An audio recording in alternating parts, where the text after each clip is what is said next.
Kripasanam Marian ഉടമ്പടി ധ്യാനത്തിലേക്ക് നമ്മൾ ഭക്തിപൂർവ്വം പ്രവേശിക്കുകയാണ്. ഈശോയോട് നമുക്ക് ഹൃദയത്തിൽ നന്ദി പറയാം. ഒത്തിരിയേറെ മക്കളാണ് നാളിതുവരെ ആഗ്രഹിച്ച് പ്രാർത്ഥിച്ചിട്ട് ഒരു അനുകൂലമായ ദൈവത്തിൻ്റെ സാഹചര്യം ക്രമപ്പെട്ട് കിട്ടാത്തത് കാരണം ഈ ഒരു ആലയത്തിൽ എത്തിപ്പെടാൻ ഇപ്പോഴും വിഷമിച്ച് പ്രാർത്ഥിക്കുന്നത്. പക്ഷേ നമ്മളെ പ്രത്യേകമായിട്ട് ഈശോ തിരഞ്ഞെടുത്തിരിക്കുന്നത് നിമിത്തം നമ്മൾ ഈ സമയം ഈ ആലയത്തിൽ ആയിരിക്കുകയാണ്.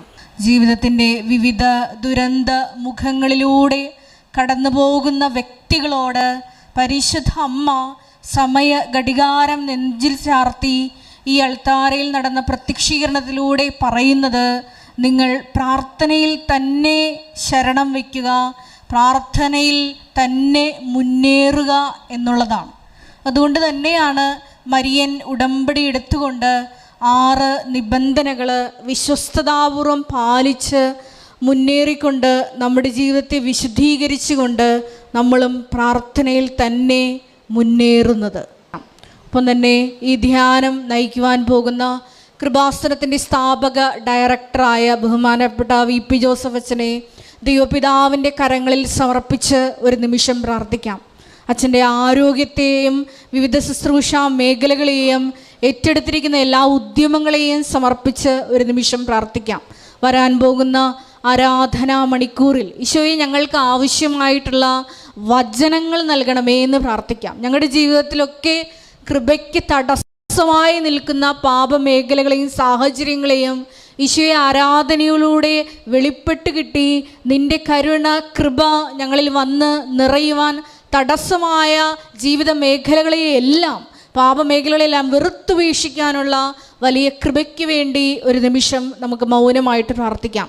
ഈശോയെ നിൻ്റെ ആത്മാവ് ഞങ്ങളിലേക്ക് വ്യാപരിക്കുവാൻ എല്ലാ സംവിധാനങ്ങളെയും ഉപകരണമാക്കണമേ എന്ന് ഒരു നിമിഷം പ്രാർത്ഥിക്കാം.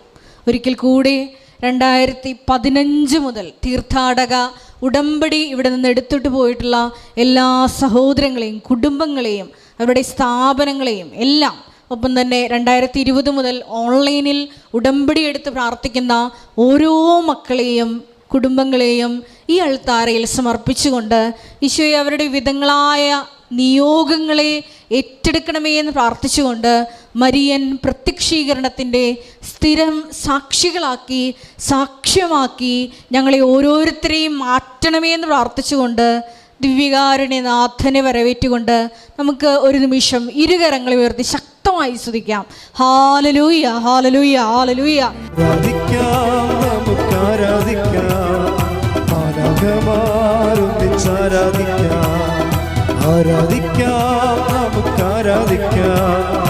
ആത്മാവിൻ ശക്തിയോടെ ആരാധിക്കാം. പ്രാർത്ഥിക്കാം. Hallelujah, hallelujah. മഹത്വം, മഹത്വം. ഒരിക്കൽ കൂടി ഈ ധ്യാനം നയിക്കുവാൻ പോകുന്ന ബഹുമാനപ്പെട്ട VP ജോസഫ് അച്ഛനെ ഈ അൽത്താരയിൽ സമർപ്പിച്ച് പ്രാർത്ഥിക്കുന്നു.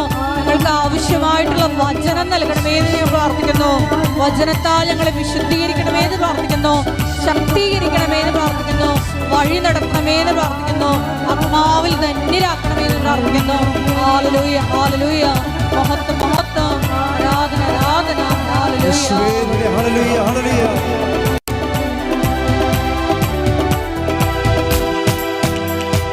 ആദ്യ സഭവാളിൻ മുൻപിൽ ധീരതയോടെ ഹല്ലേലൂയ ഗീതം പാടി ആരാധിച്ചപ്പോൾ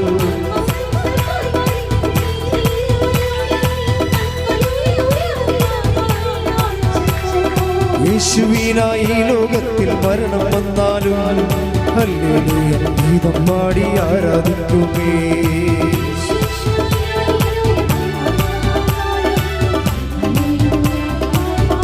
കൈകൾ ഉയർത്തിക്കൊണ്ട് ആരാധിക്കാം, നമുക്ക് ആരാധിക്കാം.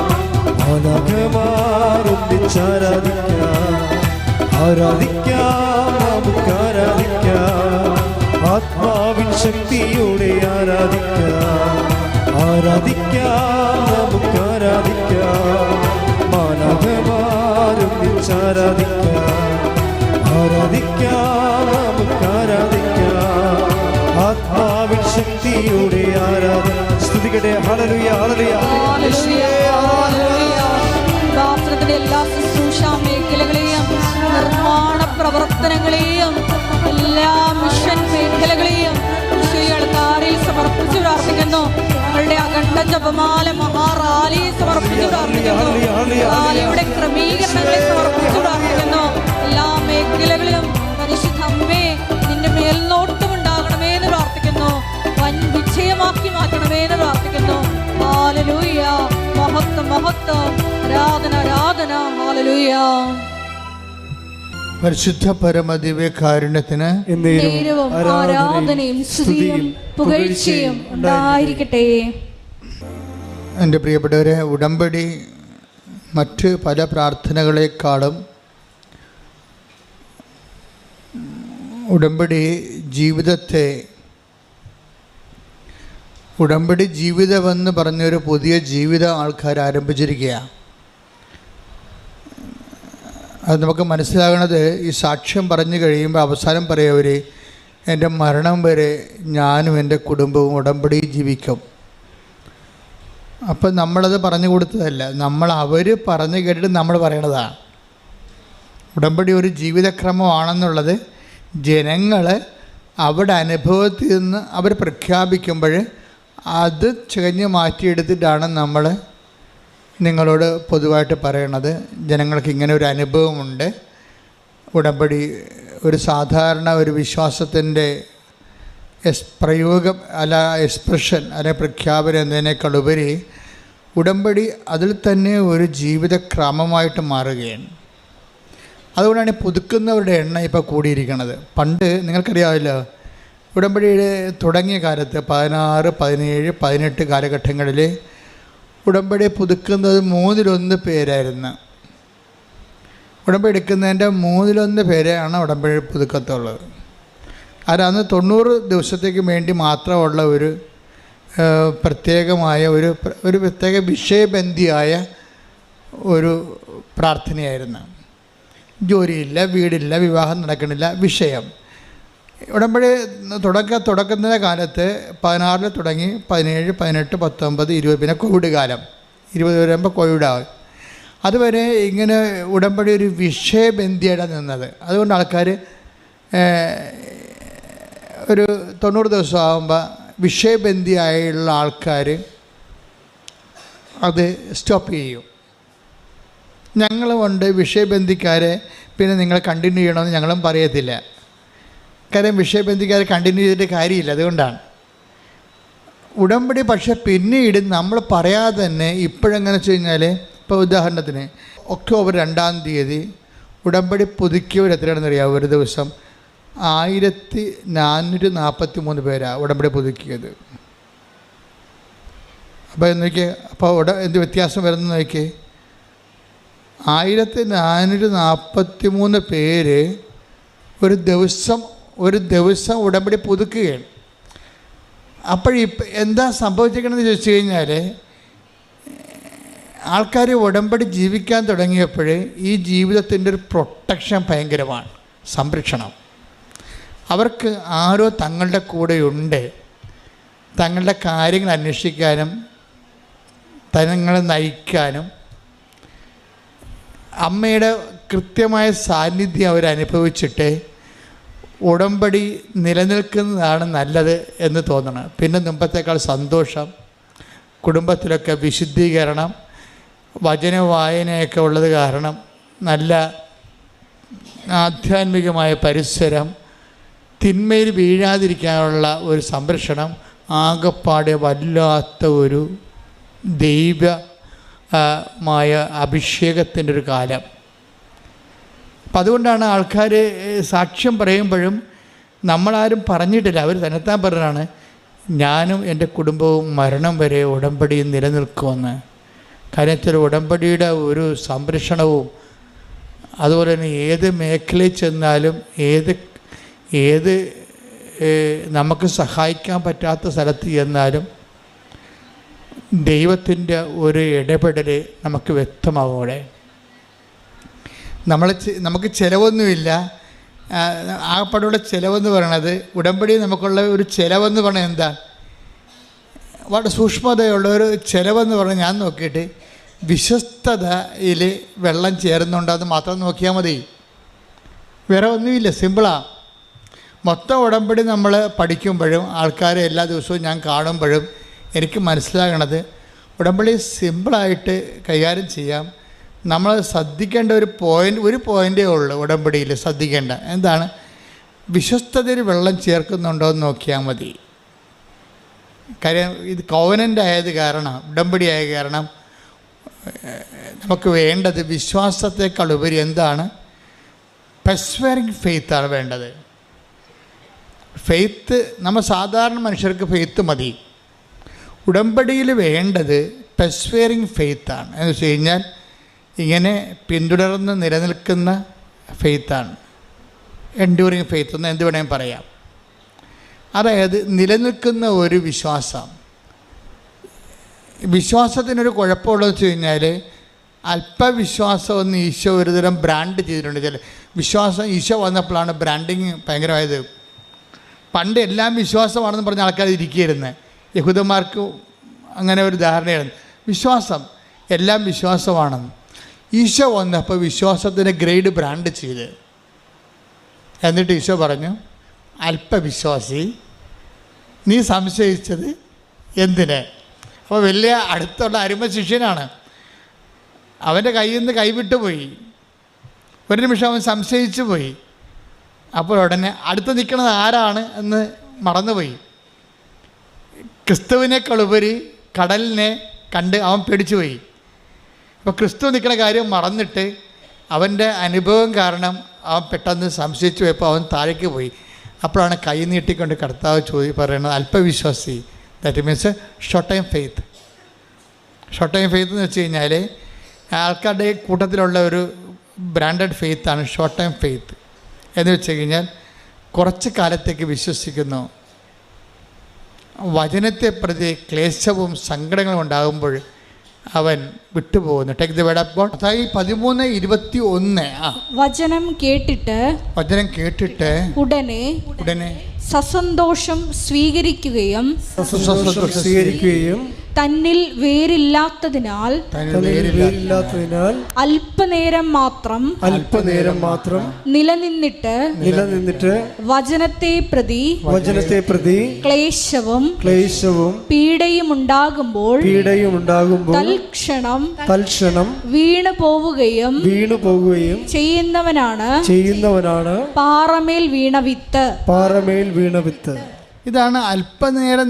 എന്താണ് അല്പവിശ്വാസം എന്ന് വെച്ച് കഴിഞ്ഞാൽ ഇത് കണക്ട് ചെയ്യണത് പത്രോസിൻ്റെ കടലിൽ മുങ്ങിത്താഴുന്നതുമായിട്ട് ബന്ധപ്പെട്ടതാണ്. കാര്യം ഈശോ എന്താ പറഞ്ഞത്? പ്രഭു, പത്രോസ് പറഞ്ഞു കടലിൻ്റെ മീതെ ഈശോയെ കണ്ടപ്പോൾ പത്രോസ് പറഞ്ഞു, പ്രഭു അങ്ങാണെങ്കിലേ എന്നെ കൂടി അങ്ങയുടെ അടുക്കിലേക്ക് വരാൻ അനുവദിക്കുവിൻ. അപ്പോൾ ഈശോ എന്താ പറഞ്ഞു? വരൂ എന്ന് പറഞ്ഞു. അതാണ് വചനം. അപ്പോൾ ആ വരൂ എന്ന് പറഞ്ഞ വചനത്തിലാണ് വിശ്വസിക്കേണ്ടത്. അതിന് പക്ഷേ പത്രോസിന് ആ വരൂ എന്ന വചനം മറന്നുപോയി. പക്ഷെ വചനത്തെ പ്രതി അതിനെ ഈ വരൂ എന്ന് പറഞ്ഞിട്ട് കാര്യമില്ല, അതിനെ പ്രതിയുള്ള കുറച്ച് ക്ലേശങ്ങളുണ്ട്. ആ വരൂ എന്ന് പറഞ്ഞാൽ എളുപ്പമല്ല. Take the bird. പത്രോസ് അവനോട് പറഞ്ഞു, കർത്താവേ അങ്ങാണെങ്കിൽ ഞാൻ ജലത്തിനു മീതെ കൂടി അങ്ങയുടെ അടുത്തേക്ക് വരാൻ കൽപ്പിക്കുക. വരൂ അവൻ പറഞ്ഞു. അപ്പം വരൂ എന്നാണ് അവൻ പറഞ്ഞിരിക്കുന്നത്. പക്ഷെ വരൂ എന്ന് പറഞ്ഞാൽ പിന്നെ ചെല്ലേണ്ട കാര്യം ആരുടേതാണ്? നമ്മുടേതാണ്. അതത്ര ഈസിയല്ല. വരുമെന്ന് പറയുമ്പോൾ ആദ്യത്തെ ഉണ്ടാകുന്ന ചിരിയും സന്തോഷവും ആവേശമൊക്കെ കുറച്ച് കഴിയുമ്പോൾ മാഞ്ഞു പോകും. ഓരോ വചനവും നടപ്പിൽ വരാൻ അതിൻ്റെ കറസ്പോണ്ടിങ് പേയ്മെൻറ്റ് എന്ന് വെച്ച് കഴിഞ്ഞാൽ അതിൻ്റെ അർത്ഥം എന്ന് വെച്ച് കഴിഞ്ഞാൽ അത് നടപ്പിൽ വരുത്താൻ ആവശ്യമായ ചെലവ് പടികളുണ്ട്. മനസ്സിലായി? അല്ലാതെ നമ്മൾ വിശ്വസിക്കണമെന്ന് പറഞ്ഞാൽ ദൈവം ഏക്കത്തില്ല. ദൈവം നമ്മുടെ ഒരു വിശ്വാസവും ടെസ്റ്റ് ചെയ്യാതെ എടുക്കത്തില്ല. ഈ കളികളെ കൃത്യമായിട്ട് മനസ്സിലായില്ലെങ്കിൽ നമ്മുടെ ഈ പാരമ്പര്യ വിശ്വാസം കൊണ്ടിരിക്കും, ഒരു പണിയും നടക്കത്തില്ല. ദൈവത്തിൻ്റെ സ്വഭാവം നമ്മൾ എന്ത് കാലെ പിടിച്ച് പറഞ്ഞാലും ദൈവം പറയും, ഓക്കെ പറയണതല്ല ഞാൻ കേട്ടു, പക്ഷേ ടെസ്റ്റ് ചെയ്യാനുണ്ട്. എല്ലാം പത്തോസിന് വരെ പറയും ടെസ്റ്റ് ചെയ്യാനുണ്ട്. നീ പറയണ കാര്യം സത്യമാണോ എന്ന് എനിക്ക് ടെസ്റ്റ് ചെയ്യണമെന്ന് പറയും. അതുകൊണ്ട് വരുമെന്ന് പറയും. പിന്നെ വരുമെന്ന് പറയുമ്പോൾ നമ്മൾ കുണുങ്ങി ചാടി അങ്ങോട്ട് ചെല്ലും. കുറച്ച് കഴിയുമ്പോൾ ടെസ്റ്റ് വരും. എന്താണ്? പത്രോസ് കടലിൽ നോക്കും, കാലും നനയും.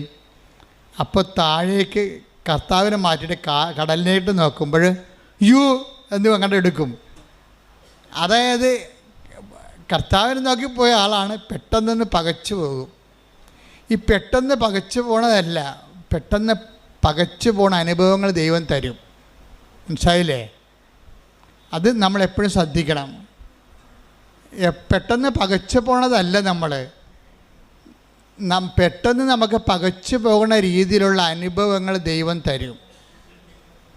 ഇപ്പം ഇപ്പോൾ ഭർത്താവിൻ്റെ കള്ളുകുടി മാറാൻ പ്രാർത്ഥിച്ച്, അല്ലെങ്കിൽ അയാളുടെ സംശയ രോഗം മാറാൻ വേണ്ടി പ്രാർത്ഥിച്ചു.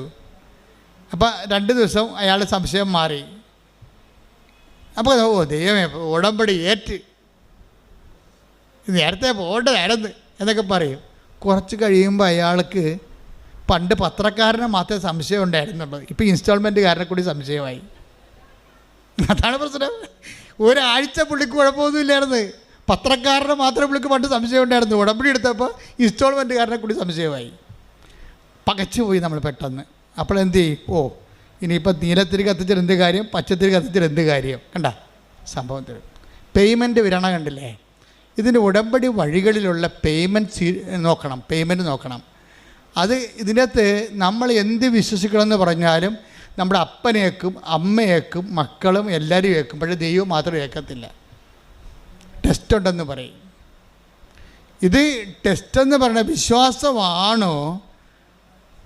ഇത് മരണം വരെ ടെസ്റ്റുകളുണ്ടാകും.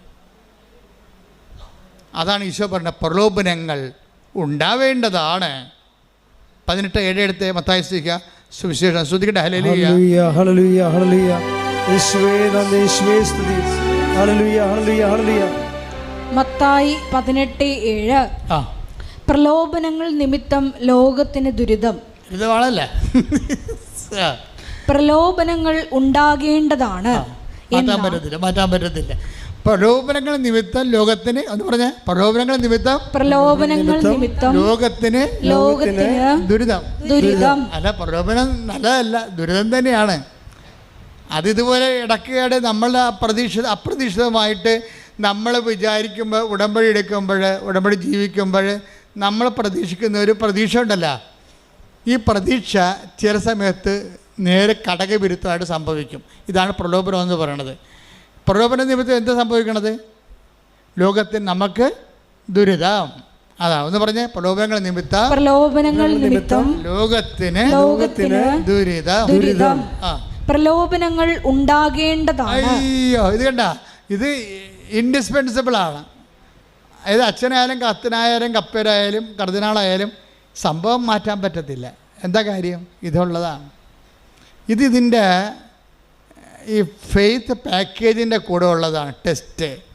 പ്രലോഭനം എന്നൊരു ടെസ്റ്റ്. കാര്യം നമ്മളുടെ വിശ്വാസം എന്ന് പറഞ്ഞാൽ ടെസ്റ്റ് ചെയ്യട്ടെന്ന് പറയുന്നത് ടെസ്റ്റ് ചെയ്യാതെ എടുക്കത്തില്ല. അതിന് ചിലപ്പോൾ അതിനെ പറ്റിയിട്ടുള്ള ടെസ്റ്റ് ചെയ്യാൻ പറ്റിയിട്ടുള്ള പല തരത്തിലുള്ള ഗെയിംസ് തരും നമ്മൾ ടെസ്റ്റ് ചെയ്യാൻ പറ്റിയ, അല്ലെങ്കിൽ പ്രോബ്ലംസ് തരും. നമുക്ക് അധ്യാത്മിക വരുമ്പോൾ അത് പ്രോബ്ലമാണ് വരണത്. പ്രശ്നങ്ങൾ തരും ടെസ്റ്റ് ചെയ്യാൻ പറ്റിയ. ഈ പ്രശ്നത്തിൽ ഇപ്പോൾ ഈ ദിവസങ്ങളിലൊരു സാക്ഷ്യം ഉണ്ടായി. ഒരു കായംകുളത്തുകാരാണ് സാക്ഷ്യം പറഞ്ഞിരിക്കുന്നത്. പുള്ളിക്കാരൻ്റെ സാക്ഷ്യം ഭയങ്കര രസമാണ്. പുള്ളിക്കാരനും വൈഫും ആണ് വിഷയം. എന്നു കഴിഞ്ഞാൽ അവർക്ക് 8 കൊല്ലമായി അവർ കല്യാണം കഴിച്ചിട്ട് ഇതുവരെക്ക് മക്കളില്ല. ഞാൻ കത്തോലിക്കനൊക്കെയാണ്, പക്ഷേ എനിക്ക് വിശ്വാസമൊന്നുമില്ല എന്ന് പറയും. എന്തൊരു കഷ്ടമാണല്ലേ, എന്തൊരു കഷ്ടമെന്ന് വെച്ചാൽ വല്ലാത്ത കഷ്ടമാണ്. ദൈവം എല്ലാ സംവിധാനവും വിശ്വാസത്തിന് കൊടുത്തിട്ടും കോടികൾ മുടക്കി അച്ഛന്മാരെയും പള്ളികളെയും എല്ലാം സ്ഥാപിച്ചിട്ടും കുറേ ആൾക്കാർക്ക് വിശ്വാസമില്ലെന്ന് പറഞ്ഞാൽ അത് അയാളുടെ മാത്രം ഫോൾട്ടാണ്, ദൈവത്തിൻ്റെ അല്ല. ദൈവം എല്ലാ സാഹചര്യവും ഉണ്ടാക്കിയിട്ടുണ്ട്. അയാളുടെ സാഹചര്യത്തിനും വേണ്ടിയോ അല്ലെങ്കിൽ മറ്റുള്ളവരുടെ മുമ്പിൽ കേമത്വം നടിക്കാനോ അത് സ്വന്തമായിട്ട് എടുത്തിട്ടുള്ള കാര്യങ്ങളാണത്. അതിൻ്റെ അകത്ത് ആർക്കും പങ്കില്ല. കാര്യം ദൈവം ഇപ്പം ഞങ്ങളെപ്പോലെയുള്ള ഒരു ഫുൾ ടൈമേഴ്സാണ്. ഒരു സഭയിലും കാണത്തില്ല ഫുൾ ടൈമേഴ്സ്. കാത്തലിക് പ്രീസ്റ്റ് ഞങ്ങൾ ഫുൾ ടൈമേഴ്സാണ്, സിസ്റ്റേഴ്സും ഫുൾ ടൈമറാണ്. ഈ ഒരു വിശ്വാസത്തിന് വേണ്ടി ജീവിതം വീട്ടിൽ നിന്ന് ഇറങ്ങി പോകുന്ന ആൾക്കാരാണ്. വീട്ടിൽ നിന്ന് ഇറങ്ങി ഒരു ജന്മം മൊത്തം പോയി പഠിച്ച് തിരിച്ച് നിങ്ങളടുത്ത് വരുമ്പോൾ സഭയുടെ ചിട്ടവട്ടങ്ങൾ ബിഷപ്പൊക്കെ എന്നാ പറയണമെന്ന് കേട്ടിട്ട് അതനുസരിച്ച് അനുദിനം ജീവിക്കുന്ന ആൾക്കാരാണ്. ഞങ്ങളുടെ ഇടയിൽ ആർക്കെങ്കിലുമൊക്കെ എന്തെങ്കിലും ഷോർട്ട് കമ്മീസ് വല്ലപ്പോൾ ഉണ്ടാകും. അത് 100-ൽ ഒരാൾക്കാർ 1000-ൽ ഒരാൾക്കാരുണ്ടാവും. അത് കുറച്ച് കഴിയുമ്പോൾ അവർ തിരുത്തും. അത് മനുഷ്യന്മാരായ ചിലപ്പോൾ തെറ്റൊക്കെ വരും, അതൊക്കെ തിരുത്തും. പക്ഷേ എന്നാലും ആ ലൈഫ് കമ്മിറ്റ്മെൻ്റ് എന്ന് പറയുന്നത് നിങ്ങൾക്കറിയാമല്ലോ, ഒരു സ്ഥലത്ത് ഒരു ജീവിത രീതി ഒരാഴ്ച ഒരു മാസം നമ്മൾ അനുവർത്തിക്കുമ്പോൾ തന്നെ മനസ്സിലാവും എന്ത് പാടാണെന്ന്. അപ്പോൾ ഇത്രയും സംവിധാനങ്ങൾ ദൈവം നിങ്ങൾക്ക് ഉണ്ടാക്കി ഇട്ടിട്ട് അവനൊരു വിശ്വാസത്തിൻ്റെ കുടുംബത്തിൽ ജനിച്ചിട്ട് അവന് വിശ്വാസമില്ല എന്ന് പറഞ്ഞാൽ അത് അയാളുടെ മാത്രം ഉത്തരവാദിത്വമാണ്, വേറെ ആരും എൻ്റെ അത് ബാധകമല്ല. പുള്ളി അതിന് പറഞ്ഞ ന്യായം എന്ന് വെച്ച് കഴിഞ്ഞാൽ പുള്ളി പറഞ്ഞ ഇതാണ്, എനിക്ക് ശാസ്ത്രമാണ് വിശ്വാസമെന്നാണ്, ദൈവമല്ല. ഞാൻ എല്ലാം ശാസ്ത്രത്തിനെയാണ് അടിസ്ഥാനപ്പെടുത്തിയിരിക്കുന്നത്. അതുകൊണ്ട് ഇങ്ങനെയുള്ള സ്ഥലത്തൊക്കെ വരുമ്പോൾ ഞാൻ എന്ത് ചെയ്യുന്നറിയാവോ, ഈ തിരക്ക് കണ്ടിട്ട് അവളുടെ തലക്ക് അസുഖമായിട്ടാണ് അവളെ എന്നെ വലിച്ചുകൊണ്ട് ഇവിടെ കൊണ്ടുവന്നത്. മക്കളില്ലേ, എന്നിട്ടും തോന്നിയ ദിവസം പറഞ്ഞുകൊണ്ടിരിക്കുകയാണ്. എന്തൊരു കഷ്ടമാണ് മനുഷ്യൻ്റെ കാര്യം. 8 വർഷമായിട്ട് മക്കളില്ല, എന്നിട്ടും ഇവിടെ കൊണ്ടുവന്ന് ഭാര്യനെ തോന്നിയ ദിവസം പറഞ്ഞുകൊണ്ടിരിക്കുകയാണ്. എന്നിട്ട് അവസാനം ഇതിവിടെ വന്നിട്ട് നോക്കി നിന്ന് ഭാര്യ പ്രാർത്ഥിച്ചെന്ന് തോന്നുന്നു. ഉടമ്പടിയൊന്നും എടുത്തില്ല, പോയി, രണ്ടും കൂടി ഉടമ്പെടുക്കാതെ പോയി. ഇവൾ ഈ തിരക്കിൽ ഈ ഭാര്യയും ഭർത്താവിനെ ഈ തിരക്കിലോട്ട് കൊണ്ടുവന്ന കാരണം അത് പറയണേ, ഞാൻ ഓട്ടോറിക്ഷ പോലും പിടിക്കാതെ അവളെ നടത്തിച്ച് കൊണ്ടുപോയെന്ന് ഇവിടെ കലവൂര് വരെ. അതെല്ലാം കഴിഞ്ഞ് വീട്ടിൽ പോയി കഴിഞ്ഞിട്ടും മക്കളെ വേണമെന്നുള്ള ആഗ്രഹം ഭാര്യയ്ക്കുണ്ട്. ഭാര്യയ്ക്ക് വിശ്വാസമുണ്ട് അവളെ. പക്ഷേ ഈ മനുഷ്യനെ വിശ്വാസമില്ലാത്ത ആളെയും ചോന്നുകൊണ്ട് പോയാൽ വിശ്വാസം ഉള്ളവരുടെ വിശ്വാസം കൂടി പോകും. അത് കാരണം അവളെന്ത് ചെയ്യുന്നറിയാമോ, ഈ മനുഷ്യനെ ഇട്ടും ഒരു അനുഭവം കിട്ടിയല്ല, അത് കാരണം ഒളിച്ചും പാത്തും അവിടെ നിന്ന് ഉണ്ടയിട്ട് വീട്ടിൽ നിന്ന് വേറെ ഒരു ദിവസം ഒറ്റയ്ക്ക് വന്ന് ഉടമ്പടി എടുത്ത്. അപ്പോൾ അവൾക്ക് പേയ്മെൻ്റ് ആയില്ല. അതാണ് ഞാൻ പേയ്മെൻ്റ് എന്ന് പറയണത്. ഭർത്താവ് ഇവിടെ വന്ന് നോക്കിയിട്ടും തന്നെ വലിച്ച് ഇഴച്ച് വീട്ടിൽ കൊണ്ടുപോയിട്ടും പിന്നെ അവളെ ഒറ്റയ്ക്ക് വന്ന് ഉടമ്പടി എടുത്ത് നിങ്ങൾക്കറിയാമല്ല, അമ്മ സത്യമല്ലേ, ദൈവം സത്യമാകുന്ന പോലെ തന്നെ. അതുകൊണ്ട് ഇതെല്ലാം കാണുന്ന ദൈവമില്ലേ, അവൾ അത്രയും പേയ്മെൻറ്റ് അവിടെ നടത്തിയിട്ടുണ്ടെന്ന് മനസ്സിലായില്ലേ. അമ്മ എന്ത് ചെയ്യുന്നറിയാവാ, ഈ ഉപ്പ് കഴിച്ച് തിരികെ എത്തിച്ചപ്പോൾ തന്നെ ആ ആഴ്ച തന്നെ അവൾ പ്രഗ്നൻ്റായി.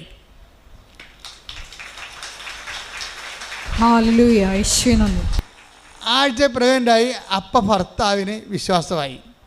കാര്യം എന്താണ്, ഇയാൾ ശാസ്ത്രം പറഞ്ഞിരുന്നിട്ട് IVF-ഉം പല പരിപാടിയൊക്കെ ചെയ്തില്ല അങ്ങേര്, എന്നിട്ട് ഒന്നും നടന്നില്ലല്ലോ. അവസാനം ഇവിടെ അമ്മയുടെ അടുത്ത് വന്നപ്പോൾ ഒറ്റ വരവിന് ഒരാഴ്ച കൊണ്ട് തന്നെ അവൾ പ്രഗ്നൻ്റായി. ആ കുട്ടിയെ കിട്ടിയപ്പോൾ തന്നെ അയാൾക്ക് ഭയങ്കര സന്തോഷമായി. കാര്യം അയാളുടെ ശാസ്ത്രം അവിടെ പരാജയപ്പെട്ട കാരണം അയാൾ വിശ്വാസത്തിലേക്ക് വന്ന്. പിന്നെ എന്താ വെച്ച് കഴിഞ്ഞാൽ, പിന്നെ ആദ്യത്തെ കുഞ്ഞ് ജനിച്ച് കഴിഞ്ഞപ്പോൾ തന്നെ രണ്ടാമത്തെ കുഞ്ഞും ജനിച്ച്. അപ്പം അതിന് മറ്റേത് മുല കൂടി മാറിയില്ലെങ്കിൽ പോലും അവർ അഡ്ജസ്റ്റ് ചെയ്ത് രണ്ടാമത്തെ കുഞ്ഞിനെയും കൂടി എടുത്ത്. അമ്മയുടെ ഒരു വിഷയം എന്ന് വെച്ച് കഴിഞ്ഞാൽ, അതായത് രണ്ടാമത്തെ കുഞ്ഞിനെയും കൂടി കിട്ടിക്കഴിഞ്ഞപ്പോൾ 8 കൊല്ലമായിട്ട് കുഞ്ഞില്ലാത്ത ആൾക്കാരാണേ. ഒരു പിക്ചർ മാറുന്ന മാറ്റം കണ്ടില്ലേ, ഉടമ്പടിയിലൂടെ പിക്ചർ മാറുന്ന മാറ്റം കണ്ടില്ലേ. അതായത് ഈ രണ്ടാമത്തെ കുഞ്ഞിനെയും കിട്ടിക്കഴിഞ്ഞപ്പോൾ മൂന്നാമത്തെ കുഞ്ഞിനെയും പ്രഗ്നൻ്റായി. അതോടുകൂടി ആ ചേടത്തിയുടെ പടം കൊഴിഞ്ഞ്. നമ്മൾ വിശ്വാസികളെന്ന് പറയുന്ന ആൾക്കാർ പക്ഷേ ദൈവം അംഗീകരിക്കത്തില്ല. അതാണ് പ്രശ്നം, ദൈവം അംഗീകരിക്കത്തില്ല.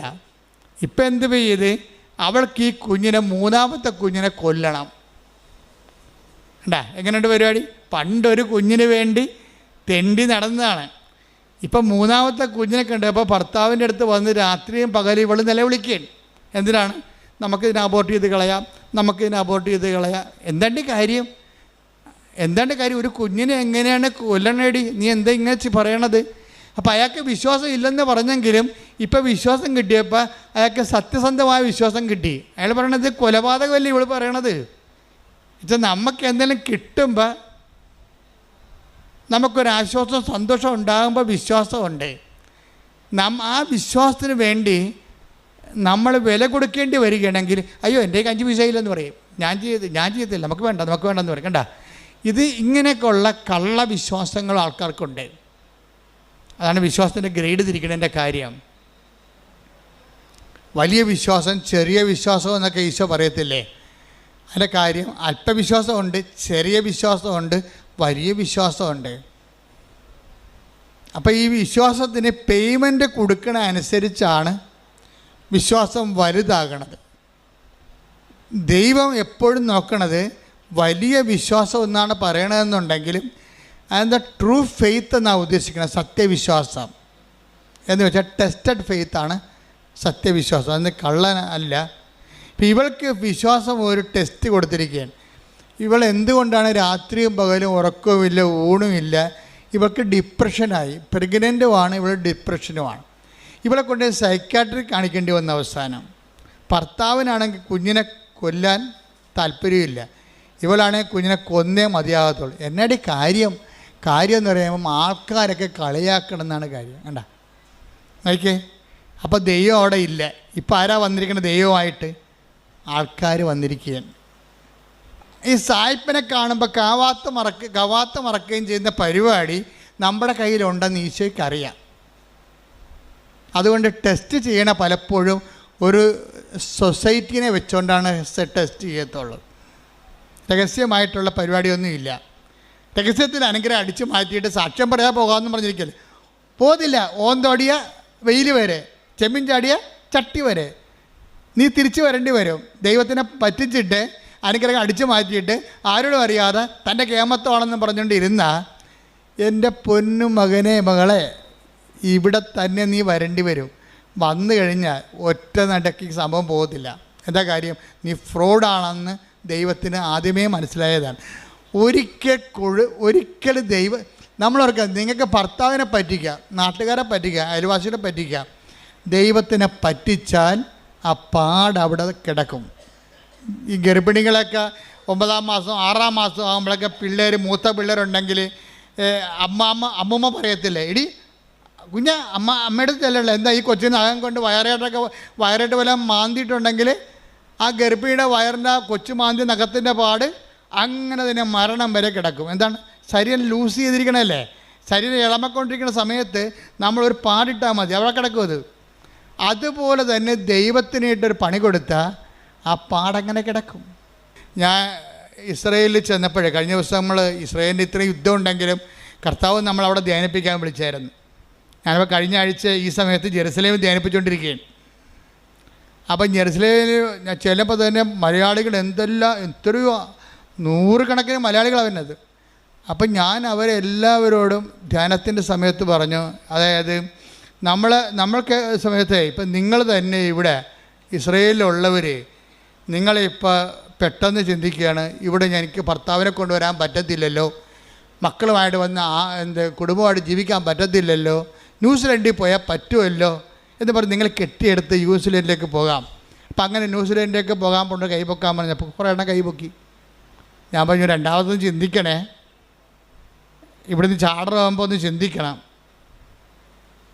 എന്താ കാര്യം എന്ന് വെച്ച് കഴിഞ്ഞാൽ എല്ലായിടത്തും എല്ലാ നിയമങ്ങളും എപ്പോഴും മാറിക്കൊണ്ടിരിക്കും. അതെനിക്ക് ജെറുസലേമിൽ ചെന്നപ്പോൾ കർത്താവ് എനിക്കൊരു ഐഡിയ തന്ന്, നിയമം ഇങ്ങനെ ചാടാൻ കുറച്ച് നിപ്പുണ്ട്, നിയമങ്ങൾ മാറിയാൽ അവിടെയും ഇല്ല ഇവിടെയും ഇല്ലാത്ത രീതി വരും. അതുകൊണ്ട് ഇപ്പം ഞാൻ പറഞ്ഞു, കൈവൊക്കെ അണ്ണന്മാരെല്ലാം പ്രാർത്ഥിക്കുക, കുറച്ച് പ്രാർത്ഥിച്ചിട്ട്. അപ്പോൾ എൻ്റെ കൂടെ ഒരു 10 ആ സമയത്ത് പള്ളിയല്ലായിരുന്നു, പൊതുവെ സാക്രിസ്റ്റി കുറച്ച് പേരെ ഉണ്ടായുള്ളൂ. ആ സമയത്ത് എൻ്റെ മനസ്സിൽ സംഭവം വന്നത് കാര്യം. അപ്പോഴേ ഇതോടുകൂടി ആൾക്കാർക്കൊരു വെളിവായി.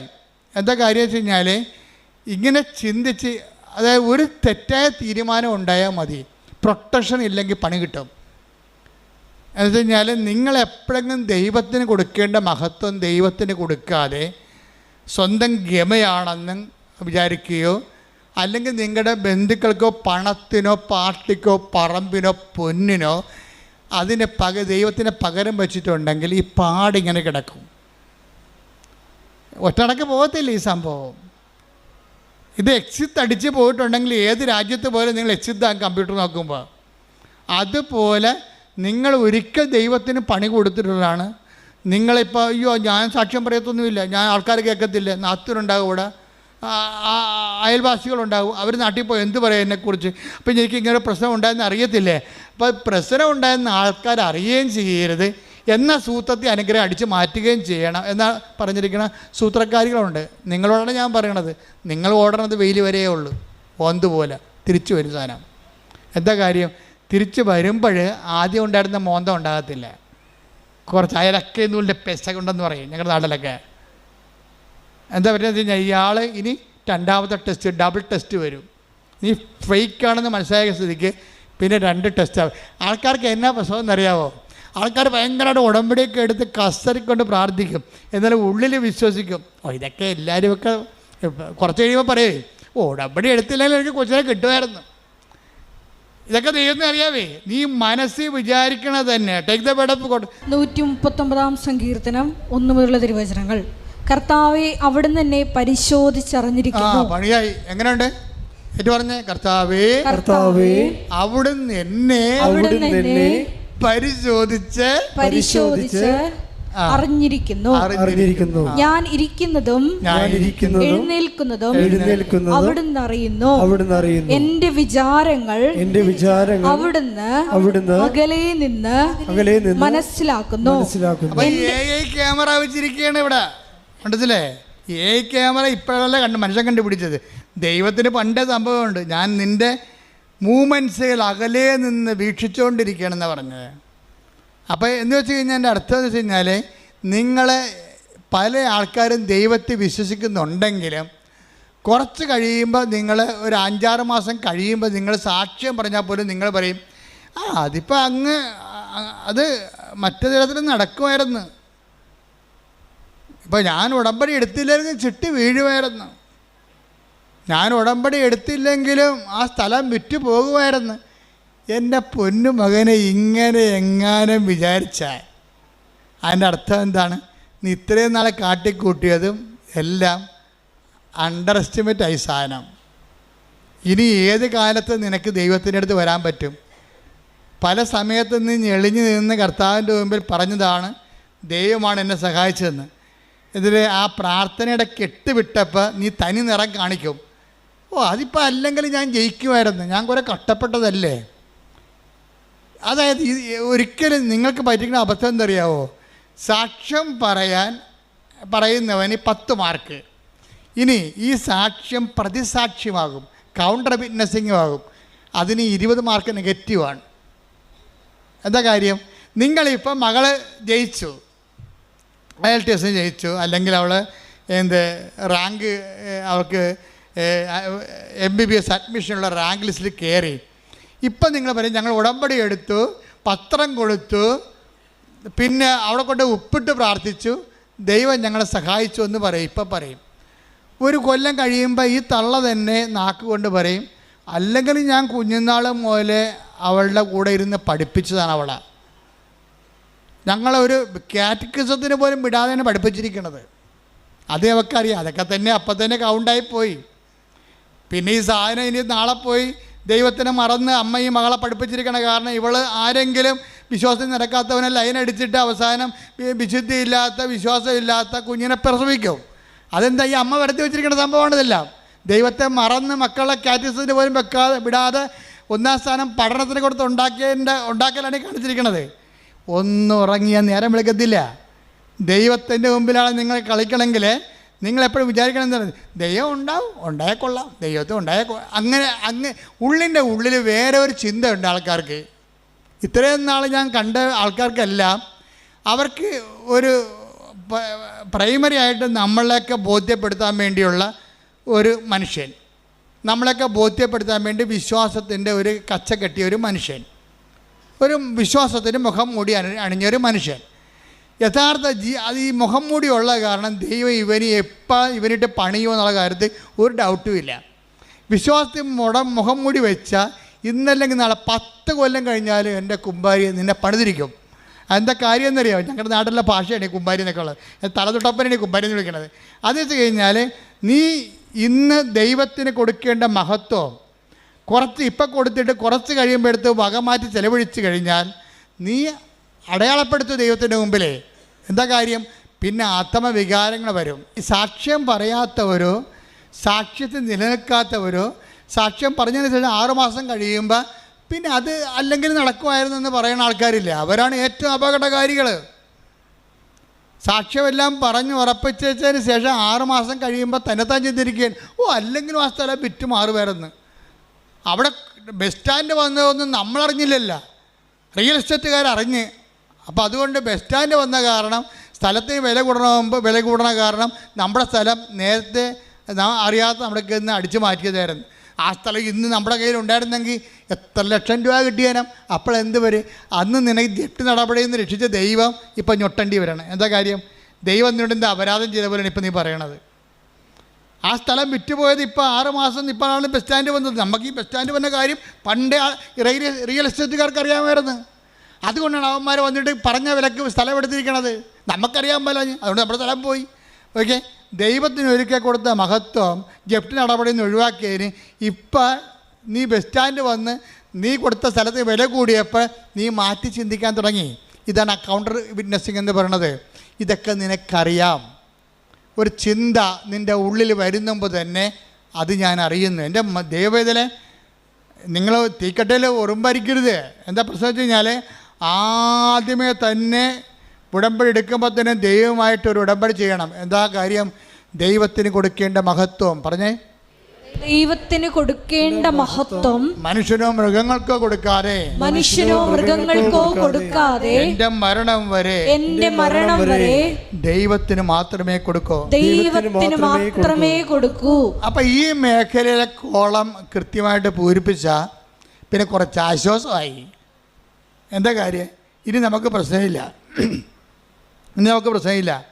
നമ്മൾ ദൈവമായിട്ട് വിശ്വസ്തത എന്നുള്ള വിഷയത്തിൻ്റെ ഭാഗമായിട്ട് വരുന്ന പഠനങ്ങളാണിത്. ഉടമ്പടി എടുത്തതിന് ശേഷം സാക്ഷ്യം പറഞ്ഞതിന് ശേഷം പിന്നെ 6 മാസം കഴിയുമ്പോൾ സാക്ഷ്യം മറിച്ച് ചിന്തിക്കുമ്പോൾ അവിശ്വസ്തതയാണ് അവിടെ വരണത്.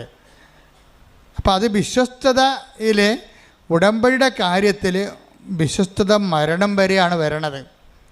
അപ്പം അങ്ങനെ വരുമ്പോൾ എന്താ വെച്ച് കഴിഞ്ഞാൽ ദൈവം ഒരാളെ വിശ്വസിച്ച് പോയാൽ അയാളുടെ ക്വാളിറ്റി ആയിരിക്കും അത്. അല്ല ഓരോ അണ്ണന്മാർ വന്ന് അങ്ങോട്ട് ഉന്തുമ്പോൾ അങ്ങോട്ട് പോകും, ഇങ്ങോട്ട് ഉന്തുമ്പോൾ ഇങ്ങോട്ട് വരും, അങ്ങനെ എടുക്കത്തില്ല. അവിടെ ക്വാളിറ്റിയാണ്. അതിപ്പോൾ ഞാൻ അങ്ങനെ ചെയ്തു പോയി, അയാളപ്പം അങ്ങനോട് പറഞ്ഞപ്പോൾ എനിക്ക് അതാണ് സത്യമെന്ന് വിചാരിച്ച് ഞാൻ ഈ ദൈവത്തിനെതിരെ സംസാരിക്കുന്നതിന് വെച്ച് പൊറപ്പിക്കത്തില്ല. നിങ്ങൾ എന്നെക്കുറിച്ച് എന്ത് ചുക്ക് സംസാരിച്ചാൽ എനിക്ക് പ്രശ്നമില്ല. ഞാൻ നിങ്ങൾ മരിച്ചു പോയിട്ട് മണ്ണടിക്കുന്ന ആൾക്കാരാണ്. നിങ്ങൾ എന്നെ അംഗീകരിച്ചുകൊണ്ട് എനിക്ക് എന്നാ കിട്ടാനാണ്? ഒന്നും കിട്ടാനില്ല.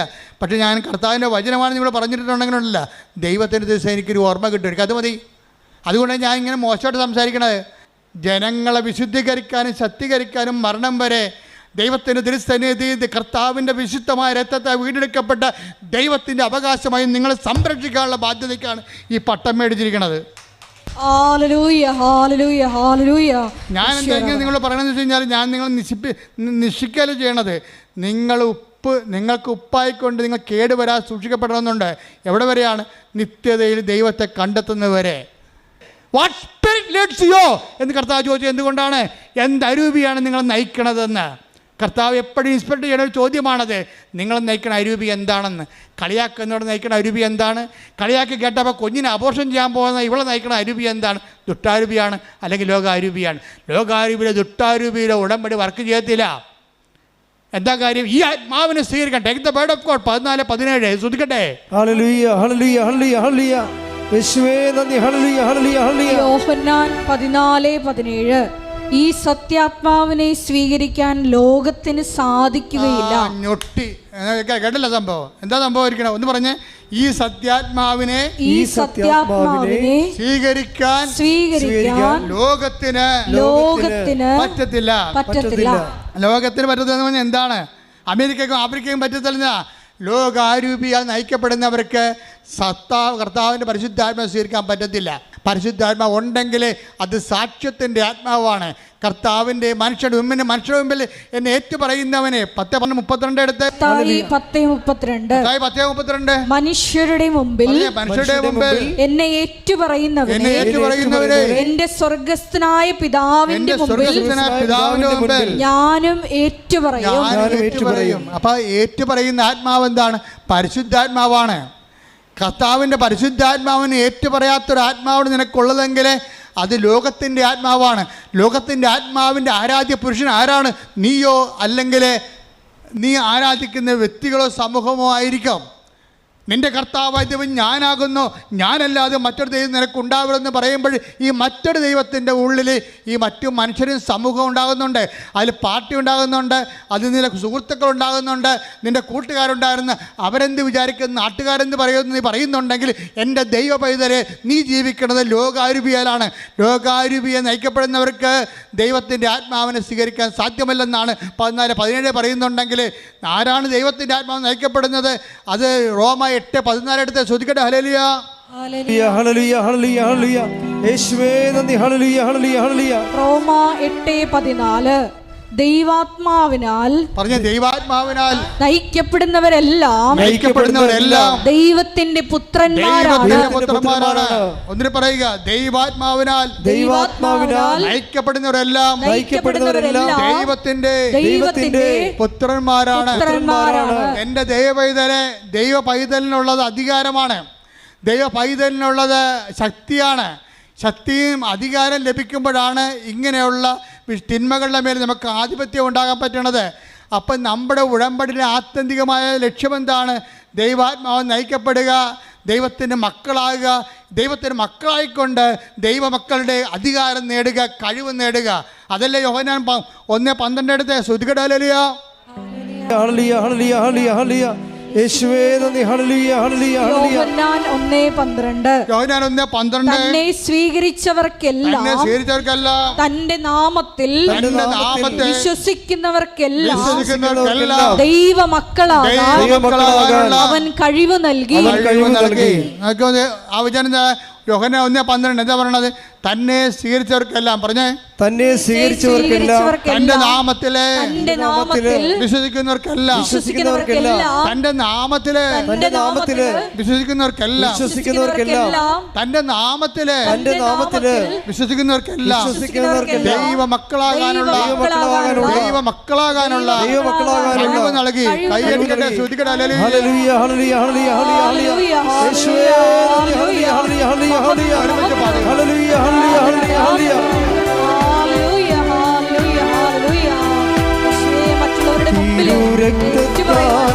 അഭിഷേകം ചെയ്യണേ, അഗ്നിയാൽ പരിശുദ്ധി നൽകണേ.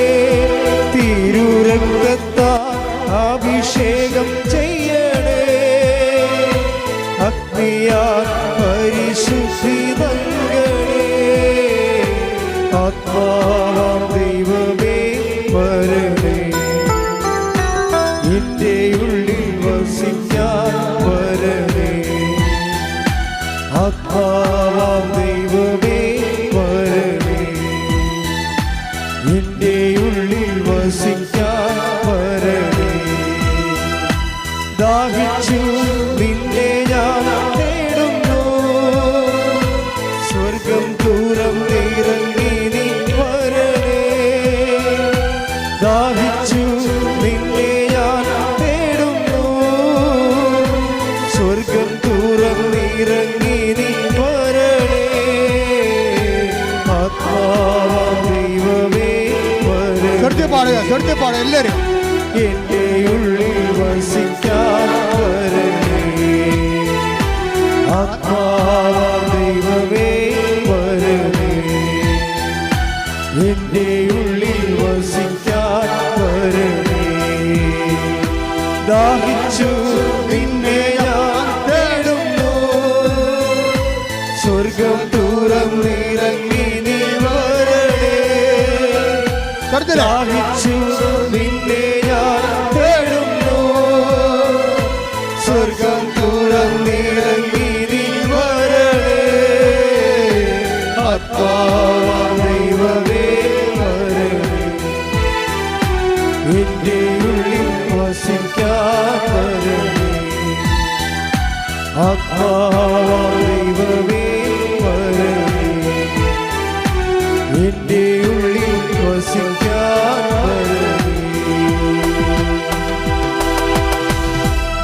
പരമദിവ്യകാരുണ്യത്തിന് എന്നേരവും ആരാധനയും സ്തുതിയും പുകഴ്ചയും ഉണ്ടായിരിക്കട്ടെ. എൻ്റെ ദൈവത്തിലെ ഇതുപോലെ ഓരോ പ്രോബ്ലങ്ങള് സോൾവ് ചെയ്താണ് നമ്മൾ ദൈവമക്കളുടെ കഴിവ് നേടുന്നത്. മനസ്സിലായില്ലേ? എന്താ പറഞ്ഞിരിക്കണത്? യോഹന്നാൻ 2:12 എന്താ 1:12 എന്താ പറയണത്? തൻ്റെ നാമത്തിൽ പറഞ്ഞേ, തൻ്റെ നാമത്തിൽ വിശ്വസിക്കുന്നവർക്കെല്ലാം ദൈവമക്കളാകാനുള്ള കഴിവ് നൽകി.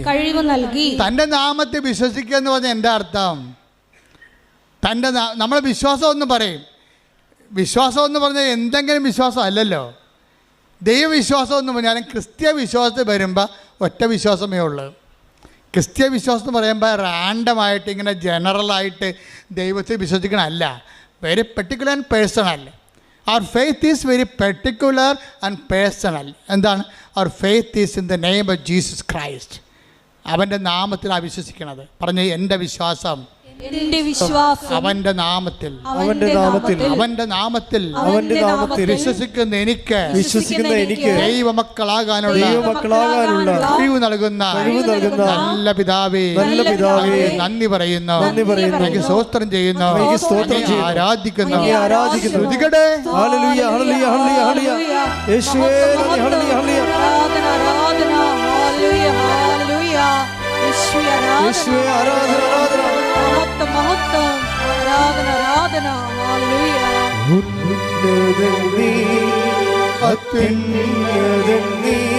നിന്നെ പോലൊരു ദൈവമില്ല.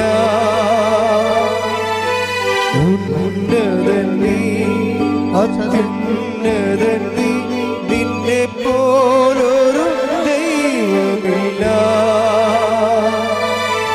അത്ഭുതവാ അതിശയവാ നീ മാത്രമേ ദൈവമെന്നും.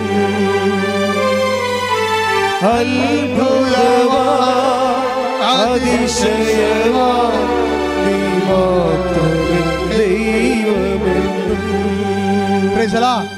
എൻ്റെ ദൈവം ഈ വിഷയത്തിൽ ഒരു ക്ലാരിറ്റി ഉണ്ടാക്കണം നല്ലതാണ്.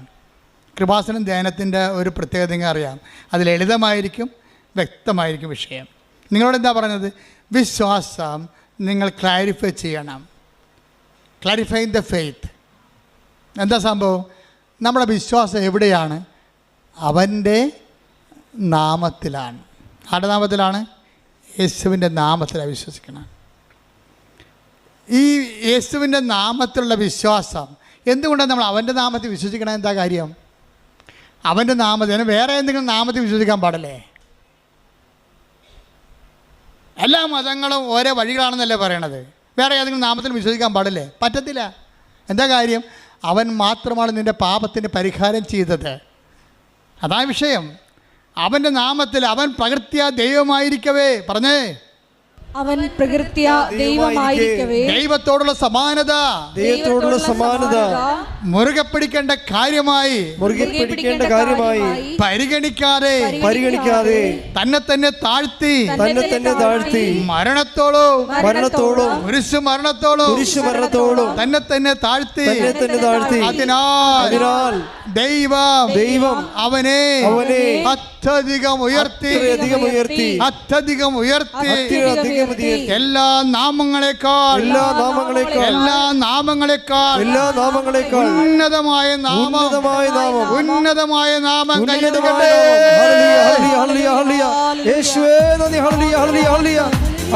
പരിശുദ്ധ പരമദിവ്യകാരുണ്യത്തിന് ആരാധനയും സ്തുതിയും പുകഴ്ചയും ഉണ്ടായിരിക്കട്ടെ. അതാണ് പൗലോസ് പറയണത്. ഞാൻ ആശ്രയം വച്ചിരിക്കുന്നത് ആരിലാണെന്ന് എനിക്കറിയാം. എന്താണ്?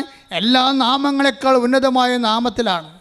അതിനാൽ ദൈവം അവനെ അത്യധികം ഉയർത്തി എല്ലാ നാമങ്ങളെക്കാൾ ഉന്നതമായ നാമം അവിടത്തേക്ക് നൽകി. അതിനാൽ അവൻ്റെ നാമം കേൾക്കുന്ന മാത്രയില് take the word of God. സ്തുതിക്കട്ടെ. ഹല്ലേലൂയ ഹല്ലേലൂയ യേശുവേ നന്ദി. ഹല്ലേലൂയ ഹല്ലേലൂയ ഹല്ലേലൂയ ഹല്ലേലൂയ ഹല്ലേലൂയ യേശുവേ സ്തുതി. ഹല്ലേലൂയ ഹല്ലേലൂയ ഹല്ലേലൂയ ഹല്ലേലൂയ. 2:9-10 ആകയാൽ ദൈവം അവനെ അത്യധികം ഉയർത്തി. പറഞ്ഞേ, ആകയാൽ ദൈവം അവനെ അത്യധികം ഉയർത്തി. ആകയാൽ ദൈവം അവനെ അത്യധികം ഉയർത്തി. എല്ലാ നാമങ്ങൾക്കും ഉപരിയായ നാമം നൽകുകയും ചെയ്തു. ഇത് യേശുവിന്റെ നാമത്തിനു മുമ്പിൽ സ്വർഗത്തിലും ഭൂമിയിലും പാതാളത്തിലുമുള്ള സകലരും മുട്ടുകൾ മടക്കുന്നതിനും യേശു ക്രിസ്തു കർത്താവാണെന്ന് പിതാവായ ദൈവത്തിന്റെ മഹത്വത്തിനായി എല്ലാ നാവുകളും ഏറ്റുപറയുന്നതിനും വേണ്ടിയാണ്. അപ്പൊ യേശു ക്രിസ്തു ആരാണെന്ന് പറഞ്ഞത്? കർത്താവ്. എങ്ങനെ കർത്താവ് ആകണത്? യേശുക്രിസ്തു കർത്താവാണെന്ന് പിതാവായ ദൈവത്തിന്റെ മഹത്വത്തിനായി എല്ലാ നാവുകളും ഏറ്റുപറയുന്നതിനും വേണ്ടിയാണ്. അതായത് എല്ലാ നാവുകളും ഏറ്റു പറയണം. എന്താ പറയണം? യേശുക്രിസ്തു കർത്താവാണെന്ന്. എന്തുകൊണ്ടാണ് അവൻ കർത്താവായത്? എല്ലാ നാമങ്ങളുടെയും ഉന്നതമായ നാമം. എല്ലാ നാമങ്ങളെന്ന് പറയുന്നത് എന്താണ്? ഇപ്പം ജപ്തി എന്ന് പറഞ്ഞ ഒരു നാമമല്ലേ? ബാങ്ക് മാനേജർ നമ്മൾ പറയുന്ന ഒരു നാമമാണ് ജപ്തി. ക്യാൻസർ ഡോക്ടർ പറയുന്ന ഒരു നാമമാണ്. അങ്ങനെ ലോകത്ത് ജപ്തികളുണ്ട്. അതുപോലെ തന്നെ പലതരത്തിലുള്ള നാമങ്ങളുണ്ട്. സംശയം ഒരു നാമമാണ്, മദ്യപാനം ഒരു നാമമാണ്. ഇങ്ങനെ എല്ലാ നാമങ്ങളെക്കാൾ ഉന്നതമായ നാമം. ഈ ഉന്നതമായ നാമം കൊണ്ട് മനുഷ്യന് സങ്കടങ്ങളുണ്ടാക്കുന്ന, രോഗങ്ങളുണ്ടാക്കുന്ന, തകർച്ച ഉണ്ടാക്കുന്ന, അപമാനം ഉണ്ടാക്കുന്ന എല്ലാ നാമങ്ങളെയും അവൻ കുരിശിൽ ബന്ധിച്ചിരിക്കുന്നു. കൈയടിക്കട്ടെ, ശ്രദ്ധിക്കട്ടെ. മഹത്വം, ആരാധന.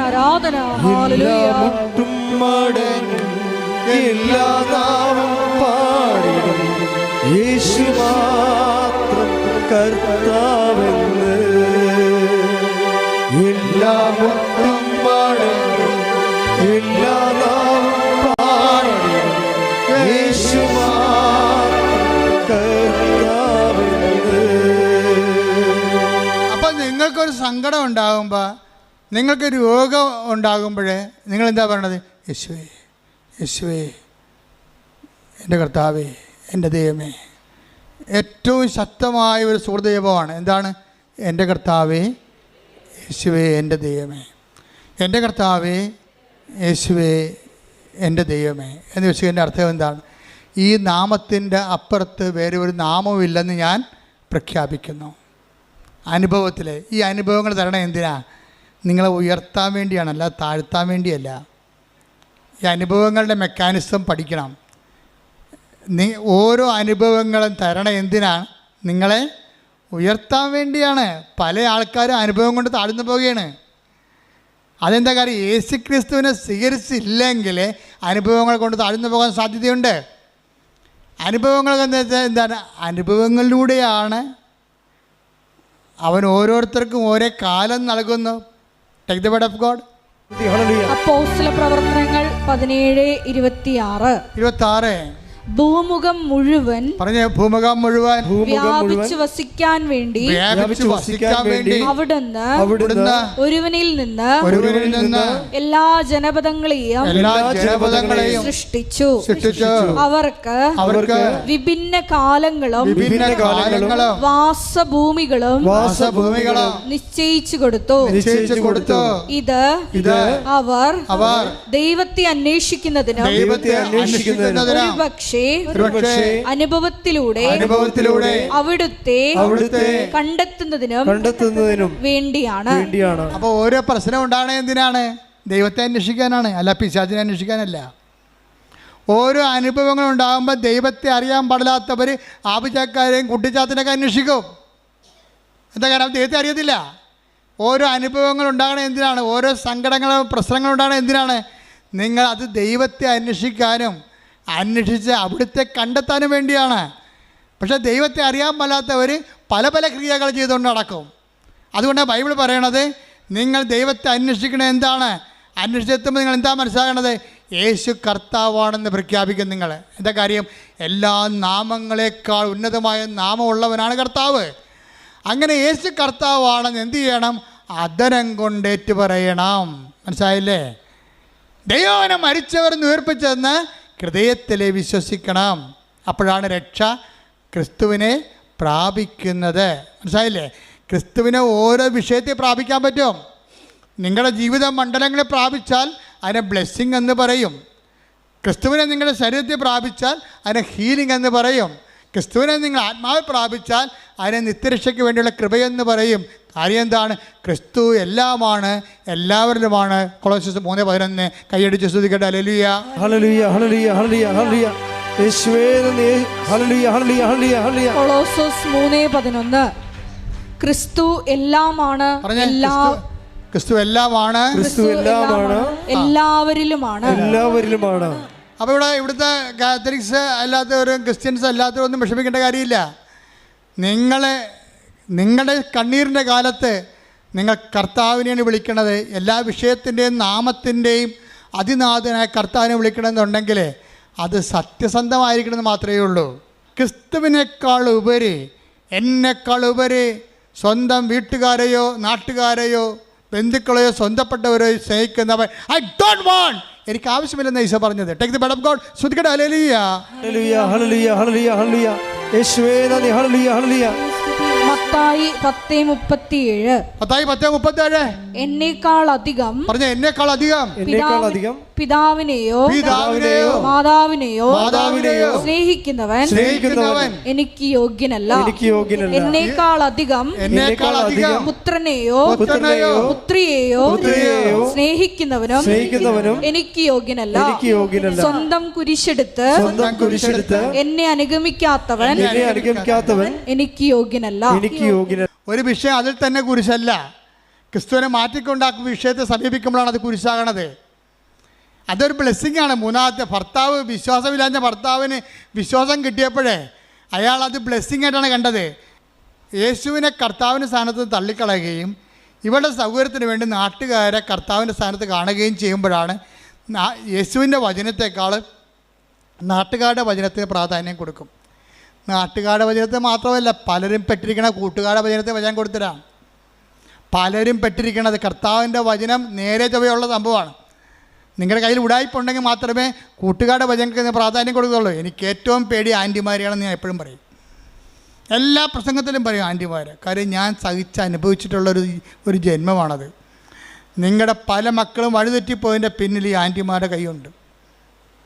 അവർ വഴിപിഴപ്പിച്ചിട്ടാണ്. അവർ നല്ല വാക്ക്, ഒരു ശാസനം കൊടുക്കുന്ന ആൻറ്റിമാരില്ലെന്നല്ല പറയണത്.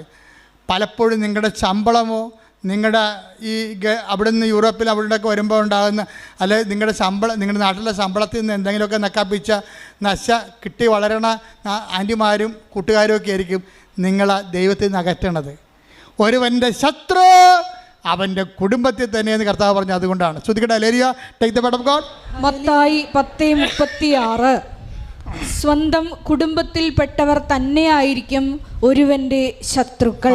ക്രിസ്തുവിനെ നമ്മൾ നകറ്റിക്കളയുന്ന ആൾക്കാരുടെ പേരാണ് എന്താണ്? ശത്രു. അവൻ ആരായിരിക്കും? മിക്കവാറും നിങ്ങളുടെ കുടുംബത്തിൽ തന്നെയായിരിക്കും. നിങ്ങളുടെ കുടുംബത്തിൽ തന്നെയായിരിക്കും.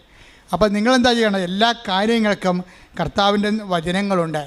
ഇല്ലെങ്കിൽ അതിൻ്റെ സത്യാവസ്ഥ, ആ ഒരു സാഹചര്യത്തിൽ നിങ്ങൾ എന്താണ് ചെയ്യേണ്ടതെന്ന് പറയാൻ വേണ്ടി ഞങ്ങളെപ്പോലുള്ളവർ അഭിഷേകം ചെയ്ത് വെച്ചിട്ടുണ്ട്. ഇപ്പോൾ 2 ഉടമ്പടിയൊക്കെ കഴിഞ്ഞിട്ട് 1 ഉടമ്പടി കഴിഞ്ഞിട്ടുമ്പോൾ ചില ആൾക്കാർ പോകത്തില്ല. പ്രാർത്ഥിച്ച് വിട്ടാലും പോകത്തില്ല. നിനക്കിടിയാണെങ്കിൽ ഞാൻ പറഞ്ഞു എന്തടി അച്ഛാ, അതെ ഇത് അവസാനത്തെ പരീക്ഷ, ഞാൻ എഴുതണ വേണ്ടെന്നൊന്ന് പറയണം. ഞാൻ 5 എഴുതി, കാശിത്രയും പോയി, 47,000 രൂപ അല്ല 4 ലക്ഷം രൂപ പോയി. ഇനി ഒരു പരീക്ഷ കൂടിയാണ്, കാശിയും വിട്ട് തരത്തില്ല, ഞാൻ എഴുതണ വേണ്ടെന്ന് പറയണം. അപ്പോൾ ഞാൻ അവർക്ക് തട്ടുതടിച്ച് പറഞ്ഞ് നീ എഴുതടി എന്ന് പറയും. എന്താ കാര്യം? അത് അധികാരമാണ്. ഞാനത് പറയണത് എന്താണ്? കർത്താവിലാണ് പറയണത്. പിന്നെ എൻ്റെ റിസ്ക് ആർക്കാണ്? കർത്താവിലാണ്. ഞാനും അവളും കർത്താവിൽ വിശ്വസിക്കുന്നു. അപ്പോൾ കർത്താവ് തീർച്ചയായിട്ടും അധികാരം എന്ന് പറയാം. അപ്പോൾ ദൈവമക്കൾക്കുള്ള അധികാരം എന്ന് പറയുന്നത് മക്കളെ ഇനിയുള്ള കാര്യങ്ങളുടെയും കരിസ്മാറ്റിക് കാലങ്ങളിൽ നമുക്കുണ്ടായിരുന്നത് അത്ഭുതങ്ങളും അടയാളങ്ങളുമാണ്. ശക്തിയുടെ പ്രകടരൂപങ്ങളാണ് അത്ഭുതങ്ങളും അടയാളങ്ങളും. പക്ഷേ ഇവാഞ്ചലൈസേഷൻ നമുക്ക് വേണ്ടത് അധികാരമാണ് വേണ്ടത്. കർത്താവിനെ അറിയാത്തവർ അറിയിക്കുന്നതിന് വേണ്ടി നമുക്ക് വേണ്ടത് അധികാരമാണ് വേണ്ടത്.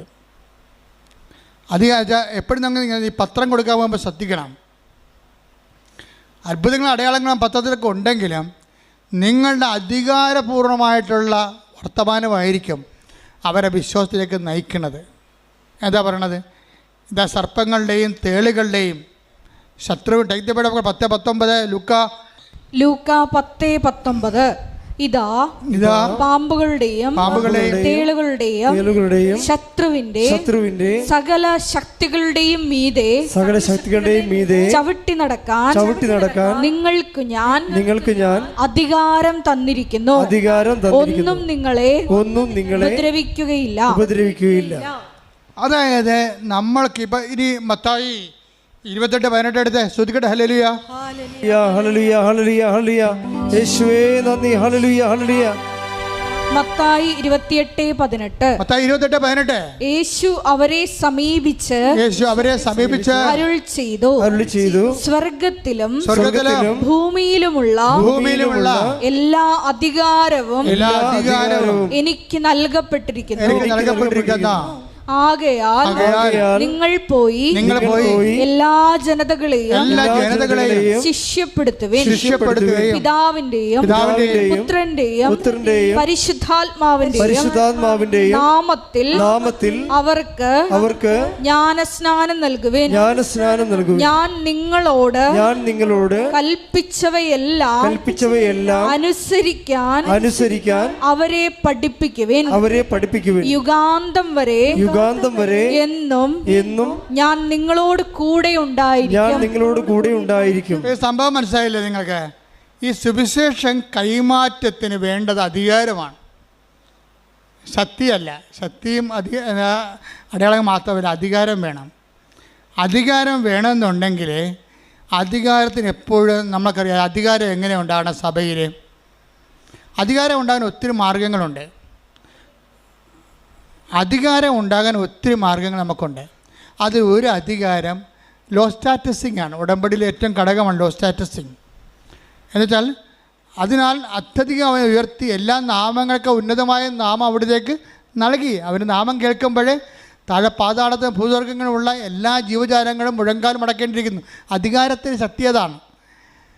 അധികാരമെന്ന് പറയുമ്പോൾ അധികാരമുള്ളവർക്ക് മാത്രമേ സുവിശേഷ വേല ചെയ്യാൻ പറ്റത്തുള്ളൂ.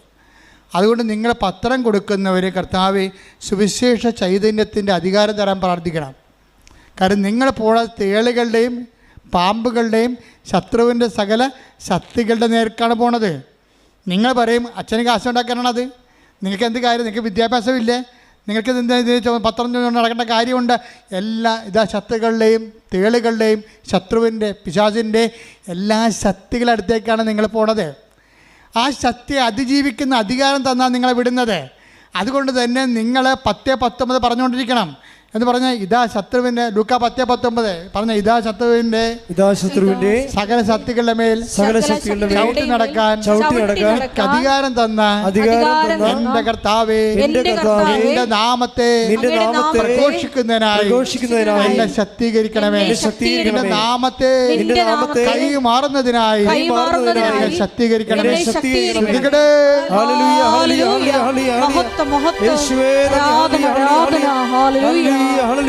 നിന്റെ നാമത്തെ കൈമാറുവാൻ ശേഷ പോരാളികളാക്കി രൂപാന്തരപ്പെടുത്തണമേ. മഹത്വം മഹത്വം ആരാധന ആരാധന.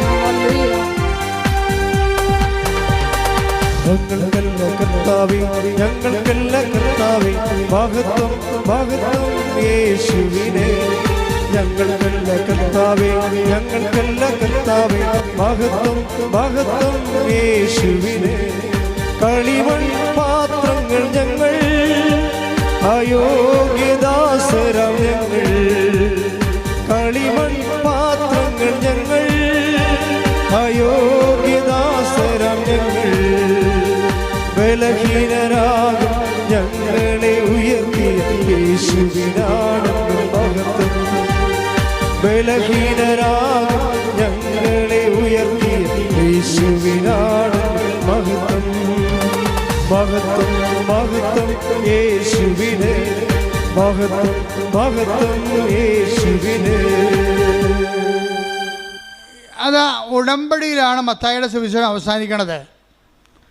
മത്തായിയുടെ സുവിശേഷം 18 എടുത്ത് 28-18 അങ്ങോട്ട് വായിച്ചു തന്നൂടി.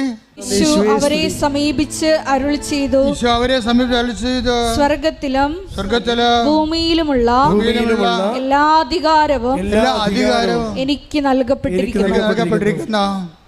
അടുത്ത വാചനം, ആകയാൽ നിങ്ങൾ പോയി എല്ലാ ജനതകളെയും ശിഷ്യപ്പെടുത്തുവിൻ, പിതാവിന്റെയും പുത്രന്റെയും പരിശുദ്ധാത്മാവിന്റെയും നാമത്തിൽ അവർക്ക് ജ്ഞാനസ്നാനം നൽകുവിൻ. ഞാൻ നിങ്ങളോട് കൽപ്പിച്ചവയെല്ലാം അനുസരിക്കാൻ അവരെ പഠിപ്പിക്കുവിൻ. യുഗാന്തം വരെ എന്നും ഞാൻ നിങ്ങളോട് കൂടെ ഉണ്ടായിരിക്കും. അതാണ് 28-20. എന്താണ്? ഞാൻ നിങ്ങളോട് പറഞ്ഞേ, ഞാൻ നിങ്ങളോട് കൽപ്പിച്ചവയെല്ലാം അനുഷ്ഠിക്കുവാൻ അവരെ അഭ്യസിക്കുവേൻ. അതാണ് ഞാൻ പറഞ്ഞതുപോലെ അവൻ പറഞ്ഞതുപോലെ ചെയ്യുക. അതാണ് ഉടമ്പടി. ഉടമ്പടിയുടെ ഉദ്ദേശം എന്താണ്? അധികാരത്തോടുകൂടി കർത്താവിന് കൈമാറുകയും കർത്താവിൻ്റെ വചനം അനുസരിച്ചുകൊണ്ട് ജീവിക്കാൻ വേണ്ടി ഒരു ജനതയെ ഒരുക്കുകയും ചെയ്യുകയാണ്. അതിന് നെറ്റപ്പെട്ട് എന്താണ്? യുഗാന്ത്യം വരെ ഞാൻ നിങ്ങളുടെ കൂടെ ഉണ്ടായിരിക്കും. ഉടമ്പടി പ്രസൻസ് അങ്ങനെ വരണത്. കർത്താവിൻ്റെ വചനം അനുസരിച്ച് ജീവിക്കുമ്പോൾ വാഗ്ദാനത്തിൻ്റെ ഭാഗമാണ് ദൈവത്തിൻ്റെ സാന്നിധ്യം. കൈയടിക്കട്ടെ, സ്തുതിക്കട്ടെ.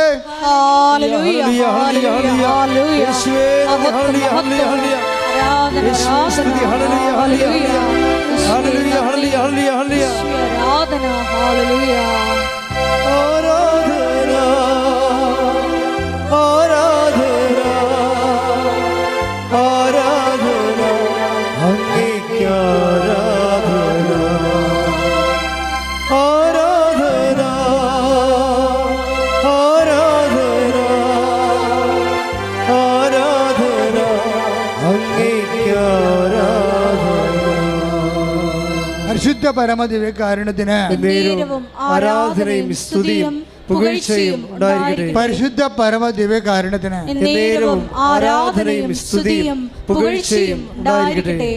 ഭർത്താവ് ഇപ്പം എന്ത് ചെയ്യുന്നറിയാമോ? ഇവളെ അറിയിക്കാതെ, പണ്ട് ഇവള് ഭർത്താവിനെ അറിയിക്കാതെയാണ് ഒന്ന് ഉടമ്പടി എടുത്തത്. ഇപ്പോൾ ഭർത്താവ് ചിരിക്കണത് എന്താണ്? ഇവള് കുഞ്ഞിനെ കൊല്ലാൻ നടക്കണ കാരണം, അവൾ ഡിപ്രഷൻ അടിച്ചിരിക്കണ കാരണം ഭർത്താവ് അവളറിയിക്കാതെ വന്ന് സ്വന്തമായിട്ട് ഉടമ്പടി എടുത്ത്. ഒരു സ്റ്റോറി പോണ പോക്ക് കണ്ടില്ലേ? എന്ത് രസമാണ് കേൾക്കാൻ. എന്നിട്ട് ആ ഉടമ്പടി ഈ കുഞ്ഞിനെ പ്രൊട്ടക്റ്റ് ചെയ്യും. അവസാനം കുഞ്ഞിനെ പ്രസവിക്കും, 3ാമത്തെ കുഞ്ഞിനെ പ്രസവിക്കും. പ്രസവിച്ച് കഴിയുമ്പോൾ ഈ കുഞ്ഞിന് മൊത്തം മഞ്ഞ നിറവാണ്. ഇപ്പം കുഞ്ഞുങ്ങൾക്ക് 80% കുഞ്ഞുങ്ങൾക്ക് മഞ്ഞ നിറമുണ്ട്. ഇത് 80%, 90-97% മഞ്ഞ നിറവാണ്. അപ്പോൾ കുഞ്ഞിനെ ഉടനെ അവർ എമർജൻസി ആയിട്ട് വേറൊരു ഗവൺമെൻറ് ആശുപത്രിയിലേക്ക് ഷിഫ്റ്റ് ചെയ്യും. കൊച്ചിനെ അവിടെ കൊണ്ടുപോകുമ്പോൾ ഡോക്ടർ പറയും,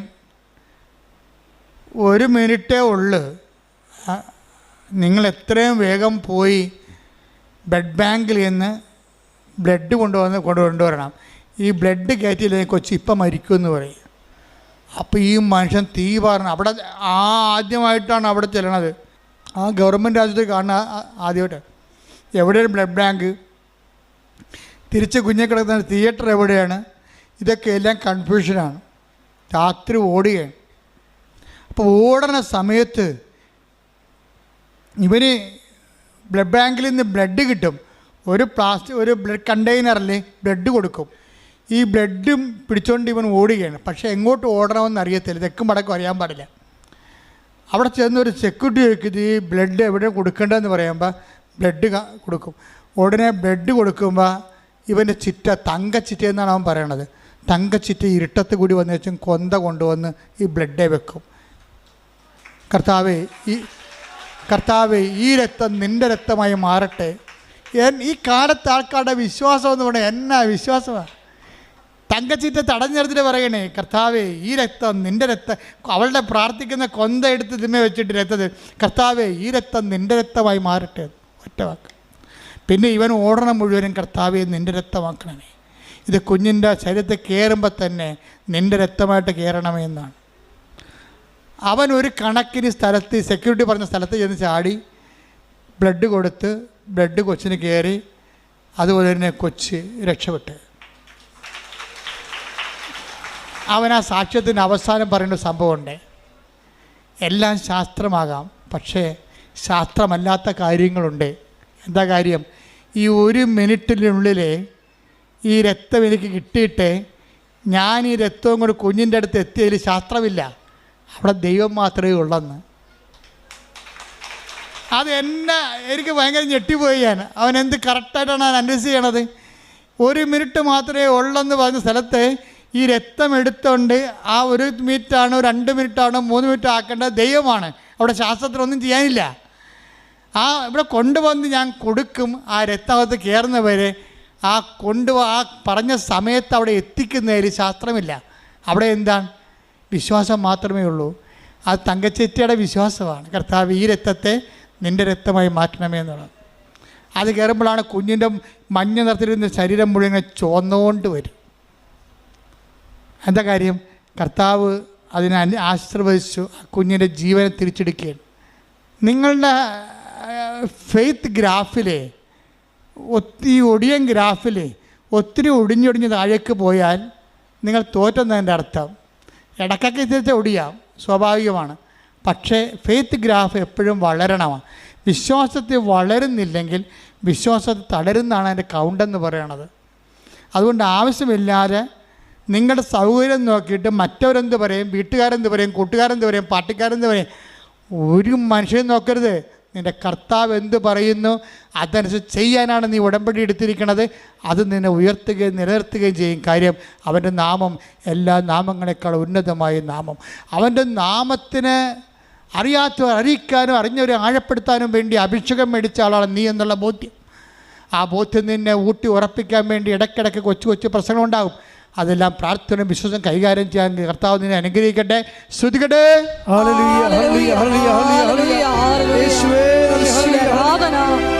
ജീവിതത്തിലെ എല്ലാ പ്രതിസന്ധി ഘട്ടങ്ങളിലും നീയാണ് കർത്താവെന്ന് ഉറക്കെ പ്രഖ്യാപിക്കുവാൻ ഈ ആരാധനയിലൂടെ ഞങ്ങളെ തിരഞ്ഞെടുത്ത് അഭിഷേകം ചെയ്യണമേ.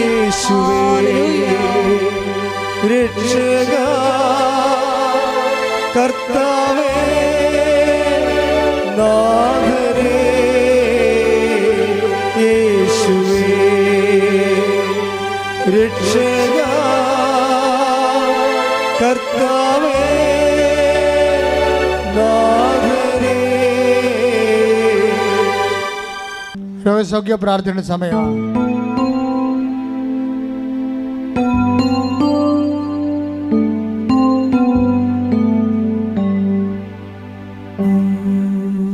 രോഗമുള്ളിടത്ത് കൈകൾ വെക്കുക. ഗുരുതരമായ രോഗമുള്ളിടത്ത് കൈവെക്കാം. കർത്താവിൻ്റെ നാമത്തിൽ പ്രാർത്ഥിക്കാൻ പോകുന്നു. തലവേദനയുള്ളവരെ നെറ്റി കൈവെക്കണം. ഉദരരോഗമുള്ളവരെ വയറിൽ കൈവെക്കണം. കരരോഗമുള്ളവർ നെഞ്ചിൻ്റെ കൂടിന് കൈവെക്കണം. ഹൃദ്രോഗമുള്ളവരെ ഇടനെഞ്ചിന് കൈവെക്കണം. തോൺസൈറ്റ് തൈറോയ്ഡ് രോഗികൾ തൊണ്ടയിൽ കൈവെക്കണം. സർവാംഗം കൂടുതൽ രോഗമുള്ളവരെ കൈവണച്ച് വെക്കണം.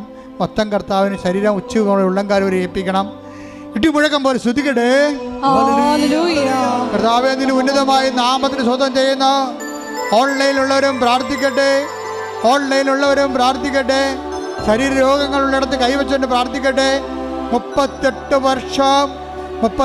വർഷം അർപ്പിച്ച കുർബാനയുടെ യോഗ്യതയാൽ കൃപാസന അൾത്താറെ സമയ ഘടികാരം നെഞ്ചിൽ ചാർത്ത് ജീവനോടെ പ്രത്യക്ഷപ്പെട്ട പരിശുദ്ധ അമ്മയുടെ മാധ്യസ്ഥത്തില് യേശുവിൻ്റെ നാമത്തില്, യേശു കർത്താവിൻ്റെ നാമത്തില് മാരക രോഗങ്ങള്, തീരാവേദികള്, ജീവിത ദുരിതങ്ങള്, ജീവിത തടസ്സങ്ങള്, ജോലിയില്ലാത്ത അവസ്ഥകള്, വിസ കിട്ടാത്ത അവസ്ഥകള്, സാമ്പത്തിക തകർച്ചകള്, വീടില്ലാത്ത അവസ്ഥകള്, സ്ഥലമില്ലാത്ത അവസ്ഥകള്, സമാധാനമില്ലാത്ത അവസ്ഥകള്, അകന്നുപോയ ഭാര്യ ഭർത്താക്കന്മാര്, മക്കളില്ലാത്തവര്, സാമ്പത്തിക തകർച്ച വന്നുപോയവര്, കടത്തിലായിപ്പോയവര്, ജപ്തിയായിപ്പോയവര്, മാരക രോഗികള്, ജീവിതത്തിൻ്റെ സർവ്വമണ്ഡലങ്ങള് യേശുവിന്റെ നാമത്തിൽ സൗഖ്യം പ്രാപിക്കട്ടെ, വിടുതൽ പ്രാപിക്കട്ടെ. ഹല്ലേലൂയ, ഹല്ലേലൂയ, ഹല്ലേലൂയ. മഹത്വം, മഹത്വം, ആരാധന, ആരാധന. ഹല്ലേലൂയ. യേശുവേ നന്ദി, യേശുവേ ആരാധന. എന്നിൽ നിറയണമേ, വരേണമേ, സൗഖ്യം നൽകണമേ, വരേണമേ, എന്നിൽ നിറയണമേ, വരേണമേ, സൗഖ്യം നൽകണമേ. കൂട്ടായി നിൽക്കുക, മൗനമായി പ്രാർത്ഥിക്കുക. നിങ്ങളുടെ സ്വകാര്യ സങ്കടങ്ങൾ ഏറ്റവും ഫലപ്രദമായ സമയത്ത് പ്രാർത്ഥിക്കാൻ പറ്റിയ സമയം. നിങ്ങളുടെ സ്വകാര്യ വിഷമതകളെ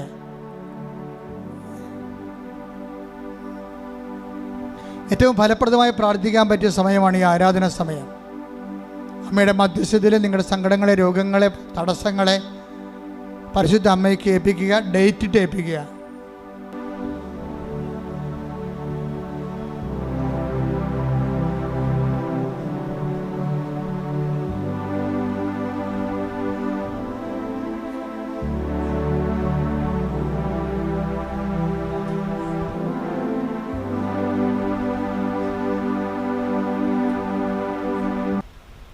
പ്രൈസ് ലോർഡ്. മുട്ടന്തിക്കുക.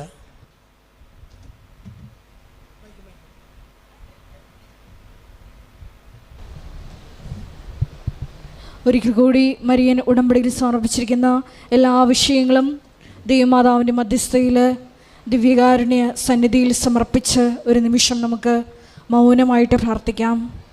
ഏത് ജീവിത സാഹചര്യത്തിലും നീയാണ് കർത്താവ് എന്ന് ഏറ്റുപറയുവാനുള്ള വലിയ അഭിഷേകം ഞങ്ങൾക്ക് നൽകണമേ എന്ന് പ്രാർത്ഥിക്കുന്നു.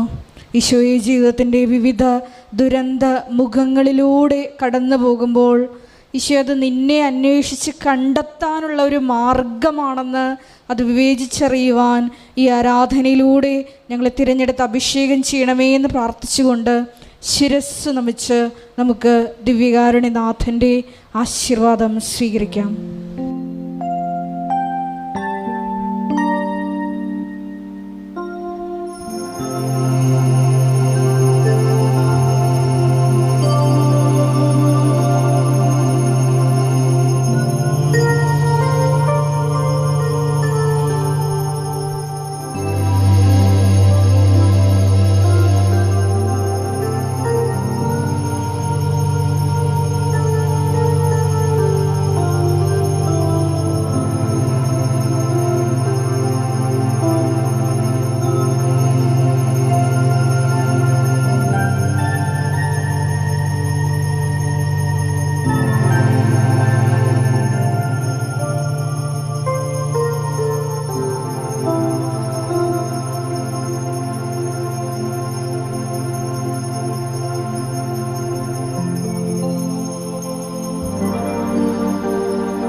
പരിശുദ്ധ പരമമാ ദിവ്യകാരുണ്യമേ,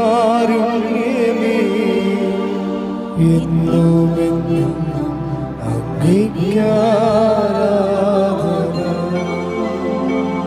പരിശുദ്ധ പരമമാ ദിവ്യകാരുണ്യമേ, എന്നുമെന്നും അങ്ങേയ്ക്കാരാധന.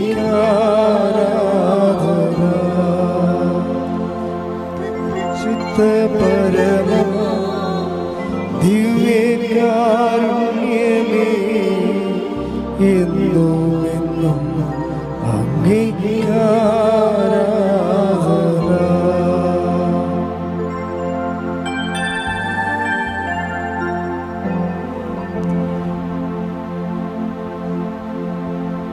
ആവേ ആവേ ആവേ